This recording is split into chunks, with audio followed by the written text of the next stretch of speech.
we watched a movie that got a chance to have a sequel, and then we watched the sequel. Yeah, last night we watched Grumpier Old Men.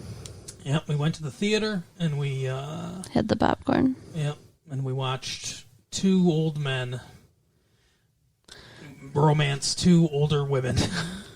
It was... With an even older man romancing an even older woman, and then dying and getting his ashes spread in the ocean. You know what, though? And it's a hilarious comedy. Exactly. I mean, you make it sound terrible, but it was actually really cute. I'm going to say a series of things that sound like... Banana? What? Sorry. A series of things that sound like banana. Anyway, continue. What the fuck? Does that come from something? Or is it guava? Tangerine. I'm going to say a series of things that sound like put-downs. Okay. But don't freak out. So this movie is meandering. The whole thing, it's like it just kind of goes from place to place. It's like the prow of a ship. It just goes back and forth, and it like there's no strong narrative drive to anything. Situations will come up that could cause conflict, and they'll cause conflict for that scene, and then it's over.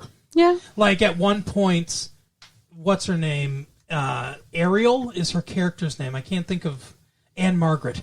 Anne Margaret thinks that Jack Lemmon's cheated on her with Sophia Loren. And they argue about it for a scene, and then it's over. She leaves him like 4 times in this movie. These people, I don't understand any of these characters, because these people leave each other at the drop of a dime for no reason at all. No one knows how to have a fight in this. Right. In this entire movie. But anyway, so it's meandering. There's no narrative drive to it at all. Things just kind of happen. And it's like there's not much of a plot. There's not a ton of things that really happen in the movie. Most of it just seems like an excuse for, one scene after another. There's very contrived conflicts in the movie.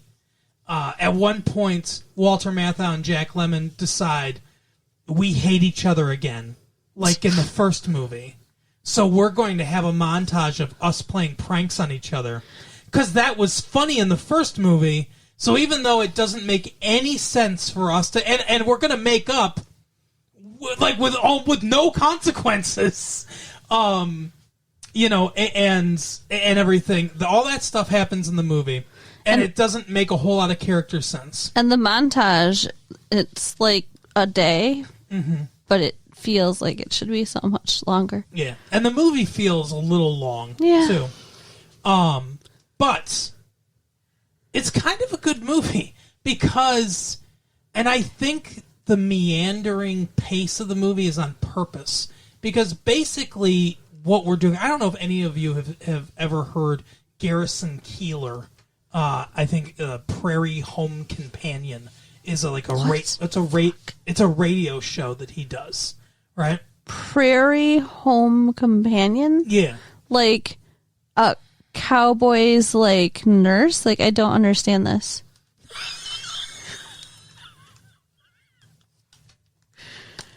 No, it's prairie dogs. Yeah, that's right. It's prairie dogs. It's an online service selling prairie dogs to people. I don't get this.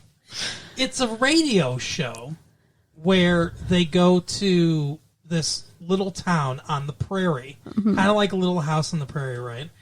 But it's more tongue-in-cheek and comedy stuff, right? I can't remember what it's on. It might be on the National Public Radio or something like that. But Garrison Keillor does it. Right? Okay. And it kind of reminds me of that a little bit. Where basically what we're doing in this movie is dropping down on these characters and spending time with these characters. And we like spending time with these characters because we like these characters. Yeah. And there's no real reason for like a strong narrative drive to the movie because we're just spending time in their lives and it's just their lives happening. And that's it. But I mean, I do disagree a little bit with like the lack of a plot. There's definitely a plot. There's stuff that happens, but I mean, it's like things don't proceed from like it's not a classic like 3-act structure. This movie, it like things don't proceed from one to the next to the next. I disagree. The beginning of the movie, Sophia Loren moves in, and opens the restaurante where the bait shop used to be. And he is unhappy about that, and there's conflict. Mm-hmm. The second part of the movie is them falling in love with each other. And the third part of the movie is them ending up together. Well, yeah, I guess. And then they've got the classic beginning of the third act. They split apart because they... Yeah, okay, I guess. I guess it has at least that storyline has a 3-act structure. Well, I mean... You would call that the main storyline of the movie? Yeah. What about the kids that are getting married? Definitely the B plot. What's his name? Kevin Pollak and Daryl Hannah getting married. Mm-hmm. I don't like their storyline. And that kid doesn't like him because he's not her real dad. But that's never addressed. She just eventually he puts on a costume so she likes him.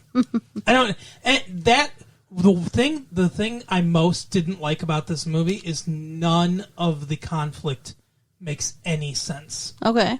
Sophia Loren likes Walter Matthau inexplicably. He's nothing but mean to her at the beginning, but she likes him.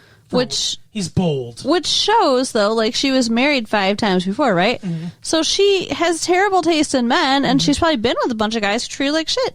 Which is why her mom knows, oh, no, she likes the one that treats her like shit. Yeah, you could be right. But that's not a positive message. Serious psychological issues, but still. But, so, she likes him, and then her mom's like, hey, you've been married 5 times. You're just making another mistake. You thought those guys were it. This guy's not going to be it. Why get married a 6th time? You can't just date. You're 65 years old. You can't just date for the rest of your life. You've got to get married because kids? I don't know. Yeah, I don't get it. I don't understand why they got to get married. But anyway, she's like, so you should just give him up or whatever. And she's like, you're right, Mama.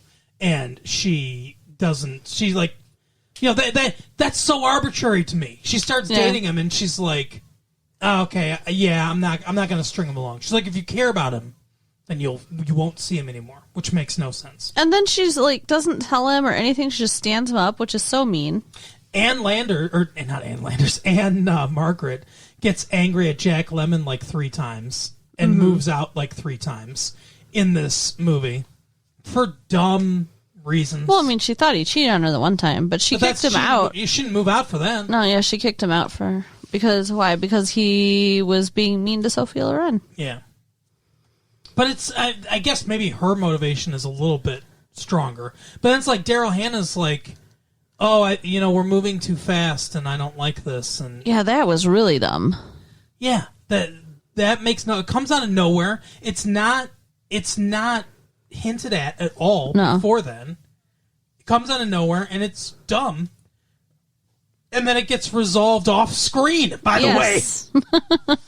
I mean, it was a true whammy moment. Yeah. And the one like really surprising thing that the movie did, but their storyline gets resolved off screen. And then, like I said, the kids get into a fight, so then Jack Lemmon and Walter Matthau are like, well, now we're in a fight. And it doesn't make any sense. Yeah, that was stupid. I mean, it happened because they were mad because each other's kid hurt their kid, and let's be real. It happened because in the first movie, everyone talked about how fun that montage was of them playing pranks on each other, and they were like, the writers are like, they're friends now. How are we going to do this? Oh, let's just manufacture some bullshit conflict. Right. It was kind of funny to watch them play pranks on Sophia Loren in the beginning. Kinda, yeah. They didn't together. They don't take it very far. No. Like in any of the cases, it's basically a scene. Yeah. Like I said, most of the movie is just hanging around. most of the movie's sitting in Walter Matthau's home watching lesbians on Geraldo and stuff like that. That's what most of the movie is. I don't think that's true. Well, most of the movie's just hanging out with them. Yeah. I mean, it is. It's a very laid-back feeling to the movie. Mm-hmm. Yeah, and it's, it's fine. This movie didn't need a sequel. Grumpy Old Men didn't need a sequel. It was a surprise hit. It's like the last gasp of this generation of actors and everything.